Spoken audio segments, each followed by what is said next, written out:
नमस्कार साथियों, मैं विनिश पाराशर स्वागत है आपका वर्ल्ड इवेंट्स हिंदी में। साथियों, सन 2018 में अमेरिका ने भारत को ईरान का जो चाबहार पोर्ट पर वेवर दिया था, अब अमेरिका ने उसे समाप्त कर दिया है और इससे पूरा चाबहार पोर्ट अब खतरे में आ गया है। साथियों, लेकिन यहाँ मुझे ये बताना होगा कि अमेरिका ने इस बार जो टारगेट किया है वो भारत को ही नहीं किया है। बेसिकली यहाँ पर इजराइल और अमेरिका का प्लान ये है कि ये ईरान को चारों तरफ से घेरना चाहते हैं। इसीलिए आप देखोगे कि आज के समय डोनाल्ड ट्रंप ब्रिटेन की यात्रा पर हैं और इन्होंने यहाँ पे एक प्रेस कॉन्फ्रेंस के दौरान ये कह दिया कि हम अफगानिस्तान में फिर से जाना चाहते हैं। यानी कि अमेरिका प्लानिंग कर रहा है अफगानिस्तान में जाने की, और अफगानिस्तान का जो एयर बेस है बागराम एयर बेस, इसको अमेरिका फिर से कब्जाना चाहता है। इसलिए आप देखोगे कि आज के समय जो पाकिस्तान अमेरिका की नई नई डार्लिंग जो फिर से बना है, वो इसीलिए क्योंकि पाकिस्तान की यहाँ जियो पोलिटिकली अहमियत बढ़ गई है अमेरिका के लिए। क्योंकि अमेरिका को लगता है कि यदि बागराम एयरबेस को अपने कब्जे में लेना है तो पाकिस्तान ही ऐसा करने में मदद कर सकता है। अब बागराम एयरबेस को अमेरिका कब्जे में क्यों लेना चाहता है? साथियों, अमेरिका यहाँ खूब अच्छे से ये एक बात जानता है कि जब ये ईरान की न्यूक्लियर फैसिलिटी को डिस्ट्रॉय करेंगे, जो बेसिकली ये करेंगे ही आने वाले समय में, चाहे उसमें 1 साल लगे या 2 साल, लेकिन अमेरिका और इजराइल इस काम को जरूर करने वाले हैं, क्योंकि ये ईरान का जो मुद्दा है अमेरिका और इजराइल के लिए, इसको ये सोल्व करना चाहते हैं। अमेरिका को ये पता है कि जब ये ईरान की बॉम्बिंग करेंगे और यदि इन्हें ईरान का ग्राउंड इन्वेजन करना पड़ा, तो ये जो अफगानिस्तान का बागराम एयरबेस है ये इनके लिए काफी इंपॉर्टेंट होगा उस समय। तो आप देखोगे इस समय, आज के समय, अमेरिका इसलिए पाकिस्तान की काफी तारीफें कर रहा है, काफी पाकिस्तान के लिए मीठी मीठी बातें बोल रहा है। अगर आपका साथियों सवाल यहाँ ये है कि 2018 में जब इजराइल पर ये अमेरिका ने ईरान पर सैंक्शंस लगाए और भारत को इस पोर्ट पर वेवर दिया गया था, तो अब ये वेवर क्यों समाप्त कर दिया गया है? साथियों, सबसे पहले आपको भारत की लोकेशन देखनी होगी। ये भारत है, और यदि हमें अफगानिस्तान के साथ व्यापार करना है या सेंट्रल एशिया के देशों के साथ व्यापार करना है, जैसे कजाकिस्तान, अर्मेनिया, या हमें रसिया के साथ व्यापार करना है, तो उसके लिए कोई ना कोई तो रास्ता चाहिए। क्योंकि हमारा लैंड बॉर्डर केवल अफगानिस्तान के साथ लगता है, लेकिन वो जो एरिया है वो पाकिस्तान ने अपने कब्जे में ले रखा है, पाक ऑक्यूपाइड कश्मीर। तो हमारा कोई भी एरिया सेंट्रल एशिया के देशों के साथ और कोई अफगानिस्तान के साथ इस समय हमारा लैंड बॉर्डर टच नहीं होता, कोई हमारे पास रास्ता नहीं है।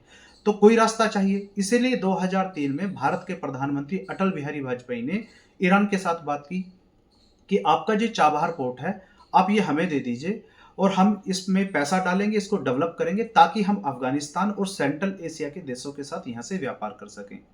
साथियों, सब कुछ बढ़िया चल रहा था, सब बढ़िया प्लानिंग एकदम चल रही थी, लेकिन पश्चिमी देशों ने, वेस्टर्न कंट्रीज ने ईरान पर यह आरोप लगाने शुरू कर दिए कि ईरान यूरेनियम इनरिचमेंट कर रहा है, ईरान यहाँ परमाणु बम बनाना चाहता है। इसलिए आप देखोगे कि ईरान और वेस्टर्न कंट्रीज के बीच में इस दौरान काफी टेंशन बढ़ गई। ये समय था ओबामा का, इसलिए 2015 में ओबामा और ईरान के बीच में एक न्यूक्लियर डील होती है, जिसमें यह कहा जाता है कि ईरान परमाणु बम नहीं बनाएगा और ईरान जो यूरेनियम इनरिचमेंट कर रहा है ये केवल अपनी ऊर्जा जरूरतों के हिसाब से कर रहा है, ये परमाणु बम की तरफ नहीं जाएंगे। इसीलिए साथियों, सन 2017 में भारत ने इस चाबहार पोर्ट का यूज करते हुए पहला कार्गो शिप अपना अफगानिस्तान भेजा था। यानी कि हमने इस पोर्ट से व्यापार करना शुरू कर दिया था। अब साथियों, 2018 का समय आता है और अमेरिका के राष्ट्रपति बन जाते हैं डोनाल्ड ट्रंप, और डोनाल्ड ट्रंप ईरान पर यहाँ ये आरोप लगाते हैं कि आपने अमेरिका के साथ ओबामा के समय जो न्यूक्लियर डील की है, ये आपने अमेरिका के साथ धोखा किया है। आप अभी भी इस डील की आड़ में यूरेनियम इनरिचमेंट आप कर रहे हो ताकि आप परमाणु बम बना सको। इसलिए साथियों, डोनाल्ड ट्रंप इस न्यूक्लियर डील से बाहर आ गए और इन्होंने यहाँ पर ईरान पर सैंक्शंस लगा दिए। और इन्होंने यहाँ भारत पे, डोनाल्ड ट्रंप ने भारत से ये कहा था इस टाइम कि आप जो चाबहार पोर्ट में आपने इन्वेस्ट किया है, आप इससे जो अफगानिस्तान में डेवलपमेंट कार्य कर रहे हो आप करते रहो, आपको यहाँ इसमें एक वेवर दिया जाता है। तो भारत को यहाँ पर एक वेवर दिया गया था। लेकिन अब क्या हुआ साथियों, इन्होंने अब व्हाइट हाउस की साइट पे एक नोटिस डाला है। इन्होंने कहा है कि चाबहार पोर्ट से जो भी रेवेन्यू आज के समय ईरान जनरेट कर रहा है, इसको बंद करने के लिए, तो इस पर ये जो वेवर इस पोर्ट को जो दिया गया था, इसको अब ये खत्म कर रहे हैं। आप यदि इस पैराग्राफ के लास्ट में आओगे तो इसमें है, अमेरिका ने ईरान पर पहले दी गई छूट खत्म कर दी है। साल 2018 में चाबहार पोर्ट पे अफगानिस्तान में विकास कार्यों के लिए जो छूट दी गई थी, अब वो समाप्त कर दी है। अब ये कह रहे हैं कि ये 29 सितंबर से 2025 29 सितंबर से ये लागू हो जाएगी। अब साथ ही इन्होंने ये कहा है कि जो भी कंपनियां अब इस चाबहार पोर्ट को ऑपरेट करेंगी या जो भी लोग यहाँ पर काम करेंगे, इन पर अमेरिका प्रतिबंध लगाएगा। और आने वाले समय में आप ये देखोगे कि भारत ने जो काफ़ी मोटा यहाँ पे इन्वेस्टमेंट किया हुआ है, तो भारत के लिए तो काफ़ी मुश्किलें यहाँ पर हो जाएंगी। साथियों, अमेरिका ने यहाँ ईरान को टारगेट करते हुए इनडायरेक्टली कहीं ना कहीं भारत को भी टारगेट किया है, क्योंकि भारत एकमात्र ये रास्ता है, नहीं तो आप भारत को देखोगे तो आप काफ़ी घूम के जाना पड़ता है।